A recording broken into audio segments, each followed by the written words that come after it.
Sugar کا patient تھا, اس کو ہم نے منع کیا کہ نہیں چینی کھانا, تو ایک کوئی صاحب آئے, انہوں نے اس کے سامنے شربت کا گلاس رکھا, بہت خطرناک پیشنٹ تھا وہ, بہت اصرار کیا, وہ نمازی بھائی تھے, بہت اصرار کیا بھائی یہ پی لو یہ پی لو, وہ کہہ رہے نہیں نہیں نہیں مجھے شوگر ہے. جب انہوں نے زیادہ اصرار کیا نا اور کہا اللہ نے چاہا کچھ نہیں ہوگا انشاءاللہ, اللہ نے چاہا تو کچھ نہیں ہوگا. دیکھو صحابہ کرام کا اللہ پہ توکل تھا, انہوں نے دریا میں گھوڑے دوڑا دیے, انہوں نے, یہ بہت اہم واقعہ ہے, اس کو بڑا سبق ملے گا اس سے انشاءاللہ آپ کو, خاص طور پہ دینداروں کے لیے سمجھنے کی چیز ہے. کیا ہے نا, علامہ اقبال کا شعر بھی ہے اس پہ کہ دشت و دشت دریا بھی نہ چھوڑے ہم نے تو صرف صحراؤں میں نہیں, ہم نے تو دریاؤں میں بھی, کرامت کے طور پر نا گھوڑے دریا میں چلا دیے تھے صحابہ نے.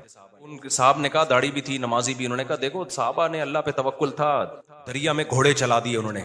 سامنے شکر ہے کوئی عقل مند بیٹھا ہوا تھا جس کو کھلا رہے تھے نا پورا چینی کا شربت, اس نے کہا دیکھو اگر وہاں پل ہوتا نا پھر اللہ دریا میں گھوڑے نہیں, وہ ڈوبنا تھا انہوں نے, ہاں تو پل نہیں تھا اور مجبوری تھی جانا, پل ہوتا صحابہ دریا میں چلاتے ہیں, سوال ہی پیدا نہیں ہوتا کہ دریا میں گھوڑے چلتے ہیں.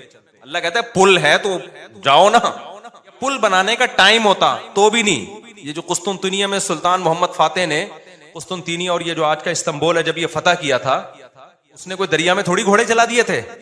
اب یہ جو استنبول کا جو قلعہ ہے نا آج جو 4000 سال جس کی پرانی تاریخ ہے, میں نے وہاں جا کے ولاگ بھی بنایا ہے, ترکی کا جو مشہور قلعہ ہے, یہ تو عیسائیوں کے ہاتھ میں تھا, بہت مضبوط عیسائیوں کی اسٹیٹ تھی, اور نبی صلی اللہ علیہ وسلم نے خوشخبری سنائی تھی کہ نعم الجیش جیش یغزو القسطنطینیہ, فرمایا سب سے بہترین لشکر, کیا ہی خوب لشکر ہے جو قسطنطینیہ فتح کرے گا.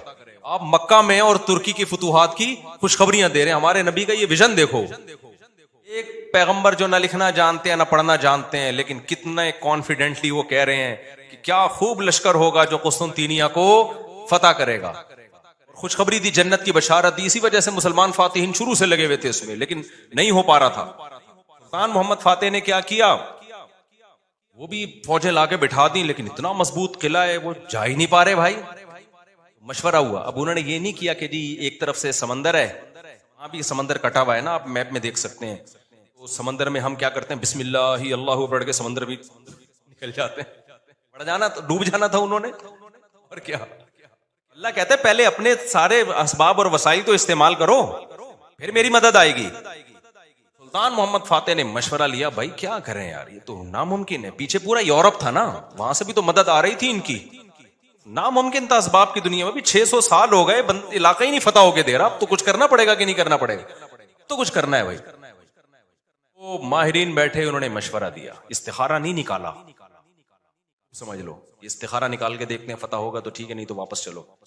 دیکھو وہ اسباب بھی اختیار کرتے تھے اور اللہ سے دعائیں بھی. سلطان محمد فاتح کے لشکر میں ہمیشہ کوئی نہ کوئی اللہ والے بزرگ اس وقت کے ہوتے تھے, ان کو صرف دعاؤں کے لیے لے کے جاتا تھا. وہ تھا نا ایک بزرگ ہیں, وہ لڑ نہیں سکتے, بوڑھے ہیں, کوئی بات نہیں حضرت آپ ہماری صف میں ہوں گے, ذکر کریں گے اور اللہ سے دعائیں, کیونکہ اللہ تقوی اور ذکر پر مدد کرتا ہے. ایسے سیکولر نہیں تھے کہ ہم اپنی توپوں پہ اعتماد کر لیں خالی, نہ نہ نہ, ہمیں اللہ والے بزرگ بھی چاہیے. تو ایک نہ ایک بزرگ اس کی صف میں ہوا کرتے تھے, ان کا کام ہے اللہ سے دعائیں مانگنا, خود بھی مانگتا تھا, لیکن بھائی ہم, وہ اپنے آپ کو سمجھتا تھا ہم اس لیول کے نیک نہیں ہیں, تو ایسے ایک بزرگ ہوں گے, ان کی برکت ہوگی, اللہ ہمیں فتح دے گا. اور دوسرا اسباب بھی دبا کے استعمال کیے انہوں نے. سلطان محمد فاتح نے جب دیکھا نا یہ اتنا بڑا قلعہ اور اتنی چوڑی دیوار, میں نے وہ ولاگ پہ آپ دیکھ لیں, اس کو اتنی چوڑی دیوار ہے بھائی, اس پہ تو پوری بیل گاڑیاں چلتی تھی دیوار کے اوپر, امپاسبل, ناممکن اس کو فتح کرنا. سلطان محمد فاتح نے بزرگ بھی رکھے اپنے پاس, اللہ اللہ بھی ہو, ذکر بھی ہو, اور پھر اپنے انجینئرز کو آرڈر دیا, دنیا کی سب سے بڑی توپ بنائی اس وقت اس قلعے کو فتح کرنے کے لیے. کو دیکھ کے آدمی, وہ توپ میں دیکھ کر آیا ہوں, اس کا ڈیزائن شاید وہی توپ رکھی ہوئی, مجھے یاد نہیں ہے. اتنی بڑی توپ بنائی ہے نا, اس سے جو لوہے کا گولا نکلے گا تو دیوار میں کچھ ہلائے گا تھوڑا سا, وہ دیوار کو جو ایسے جب 1000-2000 گولے نکلیں گے تو شاید دیوار میں کچھ دراڑ آ جائے.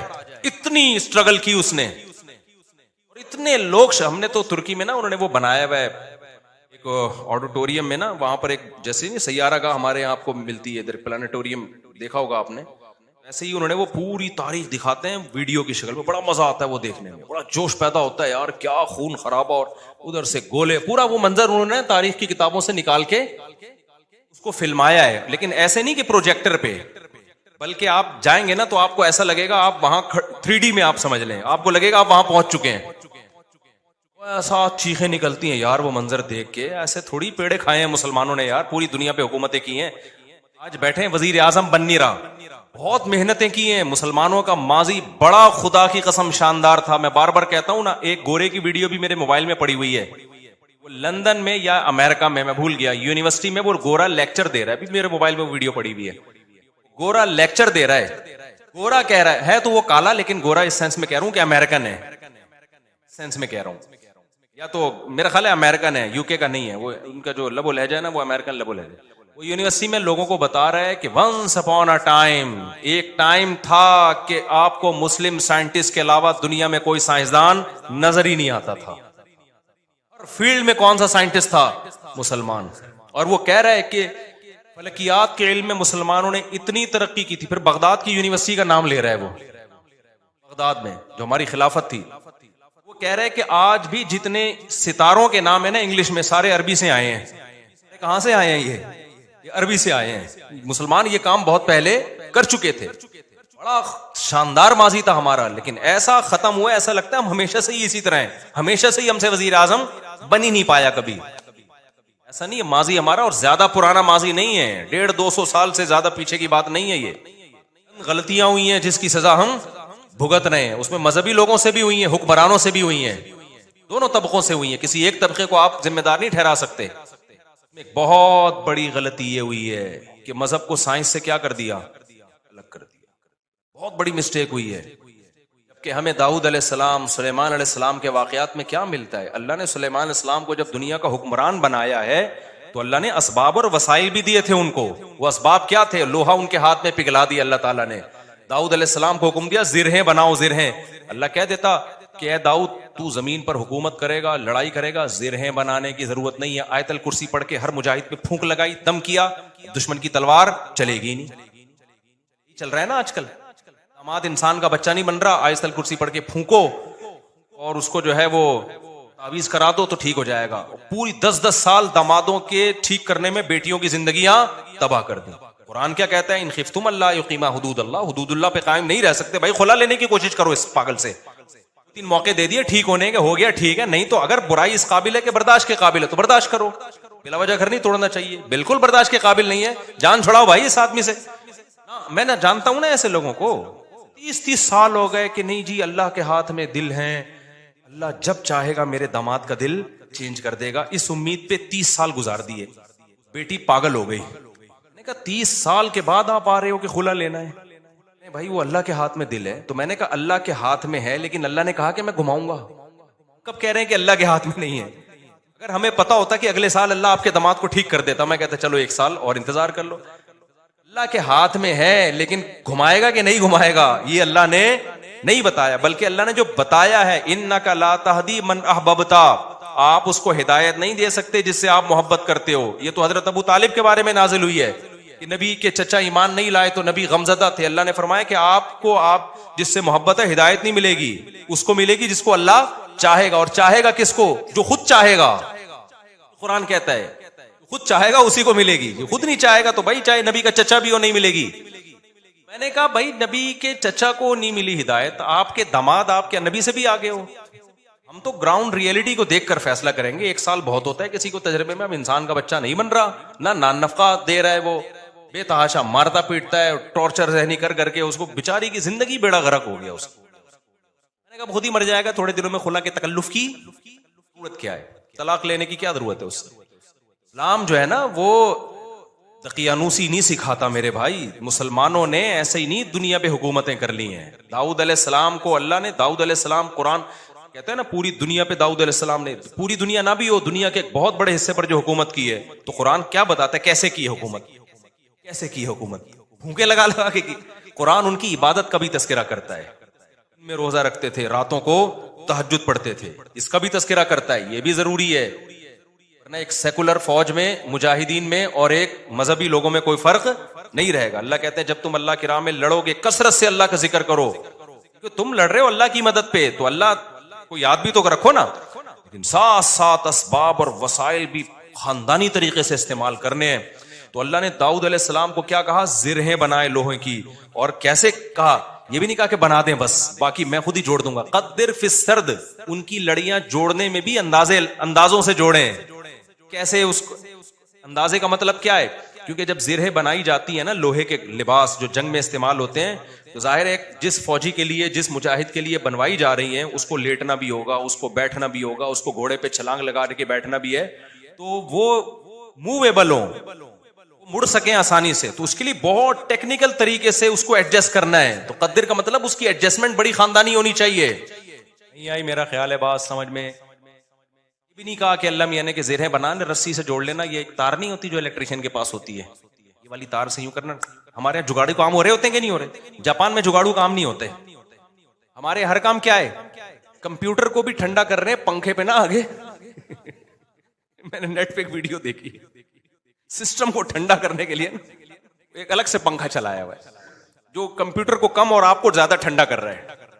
منہ پہ ہوا آ رہی ہے ڈائریکٹ اس کے. خیر, تو قدر فی السرد, مینجمنٹ اسلام کا ایک حکم ہے. صفوں کو سیدھا کرنے کا حکم ہے یا نہیں؟ اللہ میاں کہتے ہیں نماز پڑھنے آؤ, تھوڑے بہت آگے پیچھے ہو گئے کوئی مسئلہ نہیں ہے یار, قبول کرنے والا کون ہے؟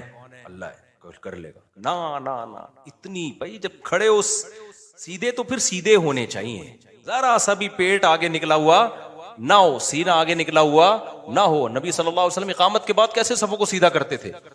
مینجمنٹ آج دیندار لوگوں میں ختم, سارے باتیں الٹی ہو رہی ہیں. لاجیکل باتیں کروا لو. کورونا میں تو دماغ پی گئے تھے لوگ ہمارا. کووڈ پہ ہم نے کہا نا, ڈاکٹر کہہ رہے فاصلہ رکھو تو رکھ لو فاصلہ. ہر آدمی بھائی توکل کے چکر میں کورونا والا آدمی منہ پہ جا کے چھینک رہا ہے لوگوں کے. یہ کون سا اسلام ہے بھائی؟ خیر, تو وہ اس کی بات بڑی پیاری تھی نا. میں داؤد علیہ السلام کا بتا رہا تھا نا کیسے زرہیں بنائی انہوں نے اور کتنی پاورفل حکومت, پھر فوج تیار کی ہے. پھر سلیمان علیہ السلام کو آپ دیکھ لو, ان کا تخت تھا, ہیرے جواہرات تھے, اور کیسا تاج تھا ان کا. یہ بھی بھرم کے لیے. اس میں ہمیں یہ بھی ملتا ہے کہ اگر بھرم ڈالنے کے لیے آپ کو اچھی ڈریسنگ کرنی پڑے اور خاندانی لائف اسٹائل ہو تاکہ سامنے والے پہ بھرم اچھے پڑے, تو یہ بھی شریعت کا حکم ہے. جیسے حضرت معاویہ رضی اللہ تعالیٰ عنہ کا بڑا شاہانہ لباس تھا. کسی نے حضرت عمر کو شکایت لگائی کہ یہ گورنر بنے اور اتنا بہترین خوبصورت لباس پہن کے چلتے ہیں پھرتے ہیں, یہ تو دنیا سے محبت کی علامت ہے. حضرت عمر تو پھٹے پرانے کپڑے پہنتے تھے, ایون زدہ کپڑے پہنتے تھے. تو حضرت عمر نے خط لکھا, بھائی یہ کیا شکایت ہے؟ حضرت معاویہ نے فرمایا یا رسول اللہ, میں جن لوگوں پہ حکومت کر رہا ہوں, یا امیر المومنین, میں جن لوگوں پہ حکومت کر رہا ہوں نا, ان کی نظر میں مفہوم بیان کر رہا ہوں, ان کی نظر میں لباس کی بڑی ویلیو ہے. مجھے ویلیو نہیں دیں گے اگر میں غریبوں والا لباس پہن کے گھوموں. یہ سیاست تھی ان کی. یہ حقیقت ہے کہ آپ کا سب سے پہلا امپریشن کس کا پڑتا ہے؟ آپ لباس کا پڑتا ہے. آپ کے لائف اٹھنے بیٹھنے کا اسٹائل کیا ہے آپ کا. وہی آپ کے کپڑے میں 10 قسم کے پیوند لگے ہوئے ہوں, اگلا کہے گا ابے بھائی یہ تو شاید ان کے پاس پیسے ہی نہیں ہے تو ہم سے کیا لڑیں گے یہ, ٹھیک ہے نا. تو لڑائی کے لیے ظاہر حضرت معاویہ کے پاس جب دشمن کے وفود آیا کرتے تھے تو ان کی ڈریسنگ دیکھ کے ان کو اندازہ ہو جاتا تھا بھائی یہ چھوٹے لوگ نہیں ہیں. سوال پیدا ہوتا پھر حضرت عمر نے ایسا کیوں کیا؟ بھائی وہ ان کو ویسے ہی اتنا اللہ نے روپ دیا تھا کہ وہ ان کپڑوں میں ہی بہت روپ تھا ان کا. اور ہمارے نبی صلی اللہ علیہ وسلم کے جو پیون زدہ کپڑے تھے, تو حدیث میں تو آتا ہے نبی کے چہرے پہ اللہ نے اتنا روپ ڈال دیا تھا کہ 1 مہینے کی مسافت سے دشمن کانپنے لگتا تھا. کہ نارملی حکم جو شریعت نے دیا ہے بھائی, آپ کی ڈریسنگ, آپ کا لباس سارا کیا ہونا چاہیے؟ سوٹیبل ہونا چاہیے. کوئی چیز ایسی نہیں ہونی چاہیے جو سوسائٹی آپ کو کوئی گرا ہوا آدمی سمجھنا شروع کر دے. سمجھ میں آ رہی ہے بات کہ نہیں آ رہی ہے؟ نہیں آتی, لیکن جب رشتہ لینے جاتے ہو تو پھر آتی ہے. پھر نہا دھو کے ڈیٹول سے نا 3 پیس سوٹ پہن کے جائیں گے, پھر مجال ہے کوئی پیون زدہ کپڑے پہن کے چلا جائے. تو سادگی ہے تو پھر جانا چڈی دھوتی بنیان میں جا بھائی تو وہاں پہ. کیونکہ ہر وقت نا لوگ علماء کو یہ دیکھو سادہ ہونے چاہیے, ان کی پگڑی دیکھو, ان کے کپڑے دیکھو, اور ہمارے تو کوئی ہیں بھی نہیں. خیر, وہ میں جلدی سے وہ بتا دوں نا, وہ جو شربت کا گلاس رکھا نا, تو وہ ڈاکٹر صاحب مجھے واقعہ سنا رہے تھے, آج ہی کی بات ہے. شوگر کے بڑے اسپیشلسٹ آئے ہوئے تھے, گپ شپ تھی ان کے سے.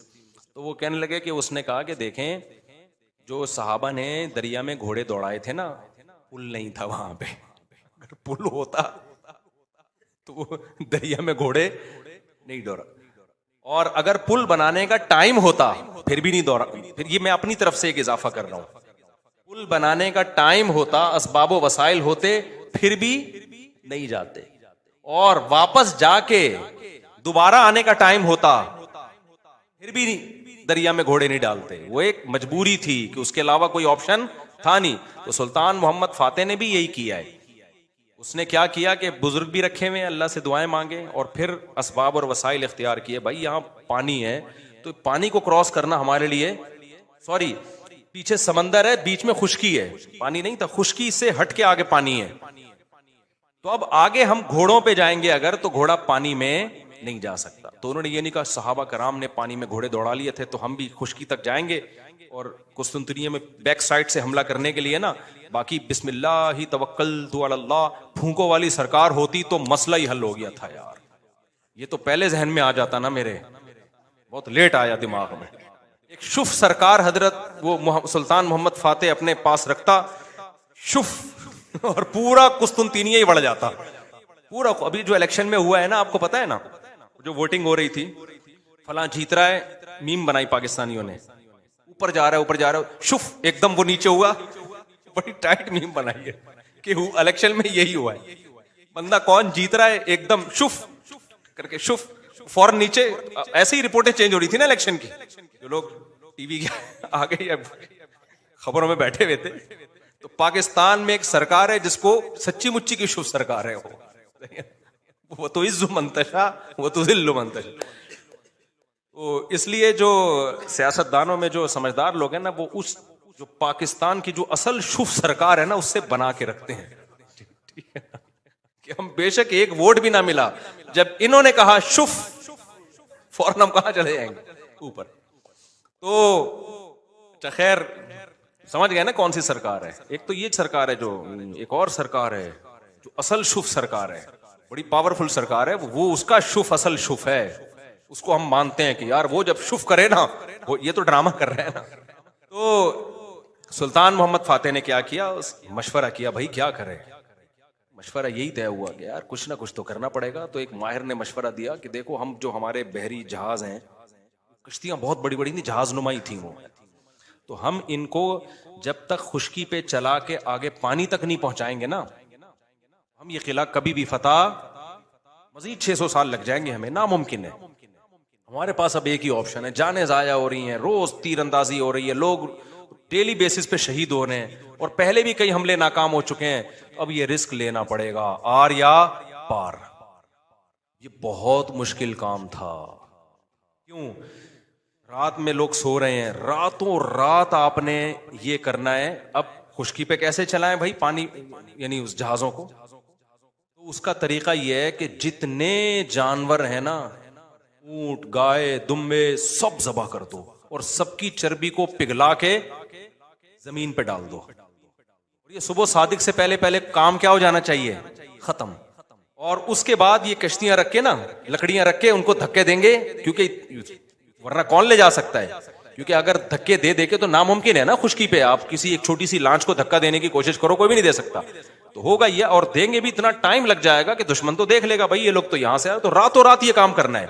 کتنا بڑا یہ گوروں نے ہسٹری میں لکھا ہے کہ ایسا کام کیا ہے جس کا تصور نہیں تھا. اتنی محنت خرچ ہوئی ہے اس کے اوپر. کیا موٹی موٹی توند اور موٹے موٹے پیٹ ہوتے اگر اس وقت مسلمانوں کے, اور صبح و شام بریانی اور قورمے کے ڈھکن کھل رہے ہوتے, اور تیجے کے نام پہ, 40ویں کے نام پہ, شب برات کے نام پہ یہ سب چیزیں کھا رہے ہوتے, تو یہ کر لیتے؟ بولتے کیوں نہیں. میں بار بار کہتا ہوں کسی بڑے پیٹ والے کا مذاق اڑانا مقصد نہیں ہے. کچھ لوگوں کا نیچرلی پیٹ بڑا ہوا ہوتا ہے, وہ تو قدرت کی طرف سے, وہ صحابہ میں بھی تھا, بڑے بڑے بزرگوں میں تھا. لیکن یہ جو کھا کھا کے توندیں نکل رہی ہیں نا, زیادہ کھا کھا کے, یہ بہت برا عمل ہے. نبی صلی اللہ علیہ وسلم کی بخاری کی حدیث ہے, اس امت میں سب سے پہلی جو برائی آئے گی نا, جھوٹ اور بڑے پیٹ, موٹاپا. یہ حدیث ہے صحیح. قدرتی طور پر کسی کا پیٹ بڑا ہے تو ایک الگ بات ہے. تو اب انہوں نے کیا کیا, فوراً وہ ساری جانوروں کو رات کو, بھائی اب یہ اس کے علاوہ کوئی آپشن ہمارے پاس نہیں. پھر اللہ سے دعائیں بھی مانگ رہے ہیں, دعائیں بھی مانگ رہے ہیں کہ اللہ ہمارے بس میں جو تھا ہم نے کر دیا. تو وہ پگھلا کے پورا فرش بنایا راتوں رات. جو عیسائیوں کی اسٹیٹ تھی ان کے تصور بھی نہیں تھا کہ یار کوئی کسی کا دماغ یہاں بھی جا سکتا ہے, کسی کا دماغ یہاں بھی جا. کتنی محنت کی ہوگی انہوں نے. اس وقت کاش ویڈیو کیمرے ہوتے نا, وہ فلما لیتے یہ ساری چیزیں. پھر وہ راتوں رات کشتیاں لے جا کے نا اس پہ سب کو پار کیا, پانی میں اتار دیا. صبح صادق سے پہلے وہ بہت بڑی فوج مجاہدین کی وہ پیچھے سمندری جہازوں پہ سوار ہو چکی تھی. صبح صادق سے پہلے یہ کام ہو چکا تھا. اور پھر بیک سائڈ سے نا پانی پہ اترے وہ لوگ اور پھر انہوں نے حملہ کیا. عیسائیوں کو تو انہوں نے تو آگے دیکھ رہے ہیں نا، وہ ان کو کیا پتا پیچھے سے بھی کوئی حملہ کر سکتا. ادھر سے انہوں نے تیر اندازی کی ہے، ادھر سے پیچھے سے حملہ کیا. وہ تو حیران ہو گئے، یار یہ بندے آئے کہاں سے ہیں یہ لوگ؟ بیچ میں تو خشکی ہے، اس میں تو جہاز آ ہی نہیں سکتا. یہ اسٹرگل اور یہ محنت کرنی پڑتی ہے بھائی، پھر قومیں بنتی ہیں. وہ زوں سے نہیں بن جاتی خالی قومیں، سمجھ رہے ہو؟ ابھی چھوڑو یہ، پھر زوں کاٹ دینا یار، ایک میم ہے پھر وہ اچھا نہیں ہے. تو وہ ہے نا، میں جاپان گیا، زوں، وہ دیکھا ہے آپ لوگ؟ نہیں، آپ لوگ میمز نہیں دیکھتے آپ لوگ، مجھے لگتا ہے. خیر، ہمارے سابق وزیر اعظم کا بیان آیا تھا کہ میں جاپان گیا، زوں آواز آئی، پھر میں جاپان گیا، زوں آواز آئی. تو ایسے بنتی ہیں قومیں، زوں. اس میں لوگوں نے بڑی میمز، یہ کٹ کر دینا، وہ ورنہ پھونکو، جو ہماری سرکار جو اصل پھونک والی ہے وہ مسئلہ. اچھا خیر تو یہ ہے اسباب. اب موسیٰ علیہ السلام جب آگے دریا کے آگے آ کے کھڑے ہوئے ہیں، تو اگر وہاں پل ہوتا تو پھر لاٹھی کو حکم ہوتا کہ سمندر پہ ماریں اور وہ 12 چشمے، اس سے 12 راستے بن جائیں، پھر ہوتا. اللہ میں کہتے ہیں پل سے جاؤ بھائی. یا واپسی کا آپشن بھی اگر ہوتا نا کہ بھائی فرعون پیچھے سے آ رہا ہے، آگے راستہ نہیں ہے، تو یہ والا راستہ یہاں سے، تو بھی یہ نہ ہوتا، یہ والے راستے سے جائیں. جب تک اسباب اختیار کرنا ممکن ہوتا ہے، اللہ کی آسمانوں سے مدد نازل نہیں ہوتی. اللہ کہتے ہیں پہلے پورے اسباب تم نے اختیار کرنے ہیں، اس کے بعد پھر میں جہاں تم ختم ہوگا وہاں سے میں شروع ہوں گا. ہم لوگ کچھ کرنے سے پہلے ہی ڈائریکٹ کہاں استخاروں پہ چلے جاتے ہیں، ڈائریکٹ. اس میں ایک بات خوب یہ بھی اچھی طرح سمجھ لو کہ آج کل نا، ایک تو لوگوں میں توکل ویسے ہی نہیں ہے، اللہ پہ اعتماد نہیں ہے اور پیسوں کے پیچھے بھاگتے رہتے ہیں. لیکن کچھ لوگوں میں غیر ضروری توکل بھی آ جاتا ہے. علماء نے لکھا ہے اگر آپ کو اللہ نے مالی وسائل دیے، میں نے بہت لوگ دیکھے ہیں جاب گئی اور روڈ پہ آ گئے، ایک دم برباد ہو گئے. وہ کاروبار کروڑوں کا بزنس چل رہا تھا، کوئی نقصان ہوا. کچھ دن پہلے ایک بندہ ملا کروڑوں روپے میں کھیل رہا تھا، پولٹری فارم کا اس کا بزنس تھا پشاور میں. کہہ رہا ہے یار کوئی بیماری آئی، ساری مرغیاں مر گئیں اور میں دیوالیہ نکل گیا، میرا ڈپریشن میں چلا گیا. میں نے کہا میرے بھائی ایسا کام کیا کیوں آپ نے؟ کیا آپ کو پتا نہیں ہے مرغیاں بھی بیماریاں آتی ہیں؟ کہہ رہے آتی ہیں لیکن میں تو ویکسین ہوں. میں نے کہا کیا آپ نے تحقیق نہیں کی کہ ویکسینیشن کے بعد بھی بعض دفعہ ساری مرغیاں مر جاتی ہیں؟ تو کچھ تو آپ کو رکھنا چاہیے تھا نا. اس لیے علماء نے بیان کیا ہے بھائی کوئی بھی بزنس کر رہے ہو، کوئی بھی جاب کر رہے ہو، کم سے کم 1 سال کا جو ہے نا نفقہ سنبھال کے رکھو کہ اگر میں جاب لیس ہو گیا 1 سال میں اتنا کما لوں، 1 سال کا میں اتنے اپنے پاس ریزرو رکھوں کہ کم سے کم 1 سال میں اپنی بیوی بچوں کو کھلا سکوں اور اس دوران میں کوئی دوسرا کاروبار کر سکوں، کوئی دوسری جاب تلاش کر سکوں. ہاں اس سے بہت زیادہ 10 سال کی 20 سال کی پلاننگ پھر یہ توکل کے خلاف ہے. لیکن 1 سال 2 سال 1.5 سال کچھ تو کرے نا آدمی. نہیں جی جس اللہ نے آج کھلایا کل بھی کھلائے گا. تو اگر اللہ نے اس طرح سے وعدہ کیا ہوتا تو پھر لوگ روڈوں پہ کیوں بیٹھے ہوئے ہوتے، جھونپڑوں میں کیوں سو رہے ہوتے؟ اور ایک آیت پڑھ لیتے ہیں وما من دابۃ الا علی اللہ رزقها، ہر اللہ نے روزی دینے کا وعدہ کیا. اللہ نے وعدہ کیا ہے لیکن آپ پورے اسباب اور وسائل اختیار کرو گے. ہاں ہوس نہ کرو جیسے جمع کر کے لوگ پاگل ہوئے ہیں، یہ غلط ہے. لیکن ایسا توکل جائز نہیں ہے کہ آپ جو ہے وہ جو اللہ نے اسباب اور وسائل رکھے ہیں اس سے بھی کو بھی آپ اگنور کرنا شروع کر دو. حالات کا کچھ پتہ نہیں ہوتا. مولوی تھانوی رحمہ اللہ تعالیٰ تو بہت توکل والے تھے لیکن اس میں بہت حساس تھے. وہ جب زبان سے جو منہ سے نوالا چھنتا ہے نا ایمان بھی جاتا ہے آج کل لوگوں کا. ایک روایت ہے، اگرچہ روایت ضعیف ہے لیکن وہ قاد الفقر ان یکون کفرا او کما قال صلی اللہ علیہ وسلم، فرمایا فقر و فاقہ بعض دفعہ کفر تک پہنچا دیتے ہیں. عورتیں اپنی عزتیں بیچنے پہ آ جاتی ہیں فقر و فاقہ کی وجہ سے. تو ایسا توکل نہیں کیا جائے. تو اتنا کم از کم اپنے پاس ہو کہ بھائی کل آپ اگر خدا نخواستہ بے روزگار ہو جاتے ہیں، اور یہ کہ آپ نے مرغیوں کا پولٹری فارم کھولا ہوا ہے اور فرض کر کے بیٹھے ہوئے ہیں کہ چونکہ میں نے اللہ سے تہجد میں دعا مانگی ہے اب ان پہ کوئی بیماری نہیں آئے. بھائی دعا بھی مانگو بیماریوں سے. میرا تو پورا دیکھو نا ابھی 35 مرغیاں مر گئی میری. بیماری آئی تو ایک دم جنازے اڑو. چھوٹی سی میری غلطی تھی لیکن وہ 2.5 سال سے مری نہیں تھی، اب مری ہیں تو ٹک ٹک ٹک کچھ بچ گئی ہیں الحمدللہ، ساری نہیں مری ہیں کیونکہ ہمارے گھر ہی کے چوزے تھے جو بڑے ہو گئے. تو ایک غلطی ہوئی تھی مجھ سے، اب انشاءاللہ آئندہ وہ غلطی نہیں کروں گا. لیکن تجربہ تو بڑھ گیا نا، نقصان تو ہو گیا نا. تو اللہ پہ اعتماد اور توکل اس کا ایک مطلب ہے جو شریعت نے بتایا ہے. تو وہ شوگر کے پیشنٹ نے بڑی اچھی بات کی. اس نے کہا حضرت جو گھوڑے دوڑائے تھے نا صحابہ کرام نے, وہ پل نہیں تھا وہاں پہ, اس وجہ سے مجبوراً دوڑا لیے تھے. تو اللہ میاں نے مجھے کھانے کی اتنی چیزیں دی ہیں کہ میں بھوک سے مر نہیں رہا ہوں. اگر مر رہا ہوتا تو جان بچانا فرض تھی, پھر میں یہ شربت کا گلاس اللہ پہ توکل کر کے پی لیتا. کہ فی الحال تو جان بچاؤ, پھر دیکھیں گے شوگر کہاں جا رہی ہے کہاں نہیں جا رہی, یا اور چیزیں جو ہے وہ میرے لیے دنیا میں ختم ہو گئی ہیں, یا شوگر سے میں نے مرنے کا ارادہ ہی کر لیا ہے, خودکشی کا ارادہ ہی کر لیا ہے, تو پی لوں گا. تو کبھی بھی اس طرح کے یہ بے موقع توکل ہوتا ہے. ایک اور ہمارے دوست تھے, ان کو بھی شوگر, وہ بھی اسی طرح کہہ رہے یار بندہ کھاتا ہوا بس جو جو جو ٹینشن لیتا ہے نا وہ مر جاتا ہے. یہ سب فضول قسم کی باتیں ہوتی ہے. اللہ نے مسلمان جو ترقی نہیں کر رہا نا اس میں ان باتوں کا بہت بڑا دخل ہے. جب یہ اپر لیول پہ ہوتی ہیں تو پھر اپر لیول پہ نقصان ہوتا ہے. انفرادی زندگی میں اس طرح کی باتیں ہوتی ہیں تو انفرادی زندگی میں نقصان ہوتا ہے. سمجھتے ہو کہ نہیں سمجھتے ہو؟ اب جلدی سے میں بات کو سمیٹ کے ختم کروں جو بیان میں لے کے چلا تھا.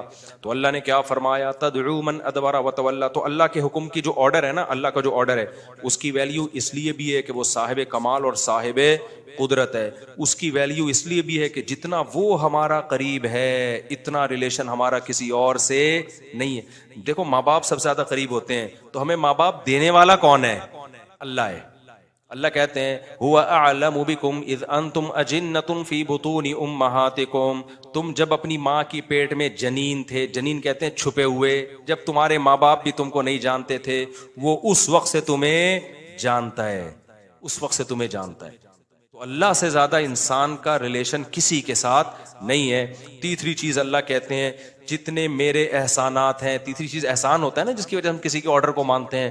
میرے احسانات جتنے زیادہ ہیں اتنے تو یعنی اللہ کہتے ہیں میرے احسانات کو نا تم قلم سے لکھنا شروع کرو, پوری دنیا کے درخت قلم بن کے گھس کے ختم ہو جائیں گے, اور سمندروں کی سیاہی ان قلموں میں استعمال ہو کے ختم ہو جائے گی. اور وَإِن تَعُدُّوا نِعْمَةَ اللَّهِ لَا تُحْصُوهَا. اللہ کی نعمتوں کو لکھنے بیٹھو گے قلم گھس کے ختم, اور سمندر کی سیاہی ختم, اللہ کی نعمتیں ختم نہیں ہوں گی. اور ایک ایک نعمت اتنی پاورفل ہے نا, کروڑوں خربوں میں بھی وہ سستی ہے. ایک آنکھ کی نعمت دیکھ لو, آپ کے پاس 1 کروڑ روپے ہو, خون پسینے کی کمائی ہو, ایک بندہ کہ کروڑ دے یا آنکھیں دے, کیا دو گے آپ؟ کروڑ روپے. ڈاکوؤں کو دے رہے ہوتے ہیں نا جان بچانے کے لیے, ڈاکوؤں کو دے نہیں رہے ہوتے صبح شام کے جان بچے یار. آنکھوں کی نعمت ہے, سننے کی نعمت ہے, چکھنے کی نعمت ہے, ہر نعمت اتنی قیمتی نعمتیں, ایک ایک نعمت جو اللہ نے انسان کو اس کی باڈی میں جو نعمتیں لگا دی ہیں اتنی قیمتی نعمتیں ہیں. یہ اللہ کے احسانات ہیں. اللہ کہتے ہیں اس کا سوچتے رہو گے یہ احسانات کبھی ختم نہیں ہوں گے. حضرت ڈاکٹر عبدالحی صاحب رحمہ اللہ تعالیٰ کا معمول تھا, کہتے ہیں میں رات کو سونے سے پہلے نا, کیونکہ لوگوں کی عادت ہوتی ہے نا کہ یہ بھی میرے ساتھ غلط ہوا, یہ بھی میرے ساتھ غلط ہوا, یہ مسئلے میرے ساتھ, یہ مسئلے, بعض لوگ ہمیشہ منہ ان کا بیچاروں کا آڑا ترشا ہی رہتا ہے. مہنگائی ہو گئی, یہ وزیر اعظم ہی نہیں بن رہا, اور ابے یہ تو تمہارے مسئلے ہیں ہی نہیں, یہ کیوں لے رہے ہو ٹینشن یار, یہ ہمارا کام تھوڑی ہے, وہ ٹینشنیں لو جو تمہاری ہیں. یہ بھی نہیں ہو رہا, یہ بھی نہیں ہو رہا, صبح شام.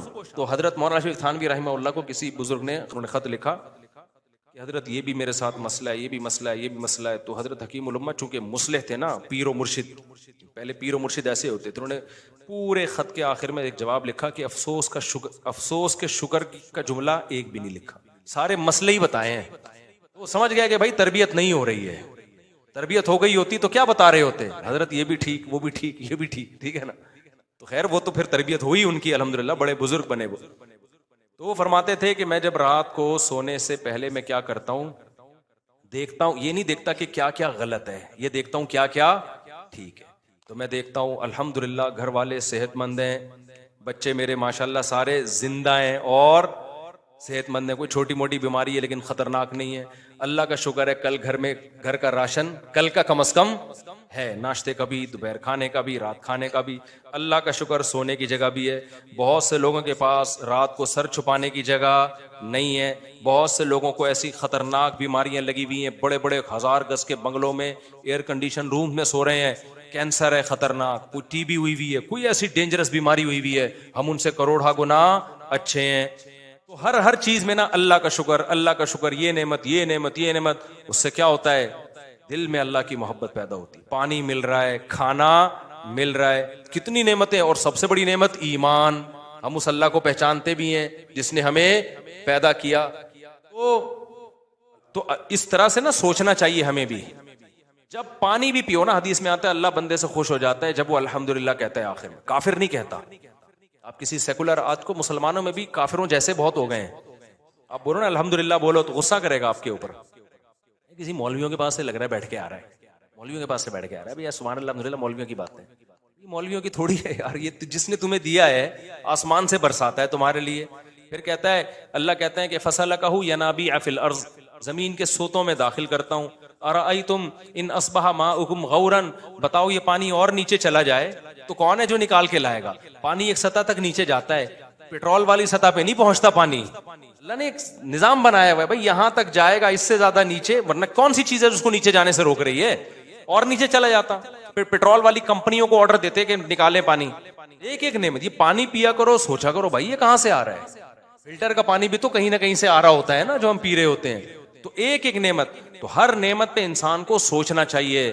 پھر فوراً دل سے آواز نکلنی چاہیے, اللہ تو نے اتنے احسانات کیے, تو اے اللہ اب میں تیری نافرمانی نہیں کر سکتا. ایک احسان یہ کر لے کہ اپنی نافرمانی سے بچا لے, کیونکہ اب اللہ کے حکم کو توڑنا چھوٹا جرم نہیں ہے. اسی کو یہ جو میں نے آیت پڑھی ہے, تدعو من ادبر وتولی, جو ایسا رب, میں نے بتایا تھا نا ریلیشن, محبت اور قوت. بعض دفعہ ریلیشن نہیں ہوتا, صرف محبت ہوتی ہے, بعض دفعہ صرف قوت ہوتی ہے. اللہ میں تینوں چیزیں جمع ہیں, اور علی وجہ الکمال جمع ہیں تینوں چیزیں. محبت بھی ہے, ریلیشن بھی, اور طاقت بھی, ایک ہی ذات میں. اور ایسی طاقت جو کسی میں نہیں, ایسا ریلیشن جو کسی میں نہیں, ایسے احسانات جو کسی میں نہیں. پھر بھائی اللہ جب کسی بات کا آرڈر دے گا نا, وہ کہہ رہا ہے نماز پڑھو, تو پھر آپ کو پڑھنی پڑے گی. وہ کہہ رہا ہے زنا کے قریب مت جاؤ, تو اب آپ کو قریب جانے کی اجازت نہیں ہے. وہ کہے گا بوڑھے ماں باپ کے سامنے اف نہ کرو, تو اف کرنے کی اجازت نہیں ہے. وہ اگر کہہ رہا ہے کہ سود مت کھاؤ, تو کھانے کی اجازت نہیں ہے. وہ اگر کہہ رہا ہے کہ نظر کی حفاظت کرو, تو حفاظت کرنی پڑے گی. سمجھتے ہو کہ نہیں سمجھتے؟ سب سے پہلے تو نماز ہے, وہی انسان وہی سیدھی نہیں ہو رہی, آج وہی سیدھی نہیں ہو رہی. تو یہ سارے کام کرنے پڑیں گے, یہ آپشنل نہیں ہے, اور یہ چھوٹا جرم نہیں ہے. اسی کو اللہ نے کہا تدعو, یہ اس کو بلائے گی جو اللہ کے حکام سے منہ موڑے گا. تو اس لیے اللہ کا دعویٰ برحق ہے. عقل مند لوگ اس دعوے کو مان لیتے ہیں اور اللہ کے حکم کو پورا کرنا شروع کر دیتے ہیں. کہیں کوتاہی ہو تو اللہ کہتے ہیں میں غفور رحیم ہوں, توبہ کرو. ایسا نہیں ہو کہ بس ذرا سی غلطی ہوئی پکڑ کے جہنم میں پھینک دوں گا, نہ, توبہ کا موقع دیتا ہوں, توبہ کرو. اور کیا رہ گیا بھائی, اب کیوں نہیں شریعت پہ چلے انسان ہے بھائی؟ جب وہ کہہ رہے کہ آنے کی کوشش کرو, سیدھے راستے پر آؤ, غلطی ہو رہی ہے معافی مانگو. اور اللہ کو معاف کرنا کیا ہے, پسند ہے.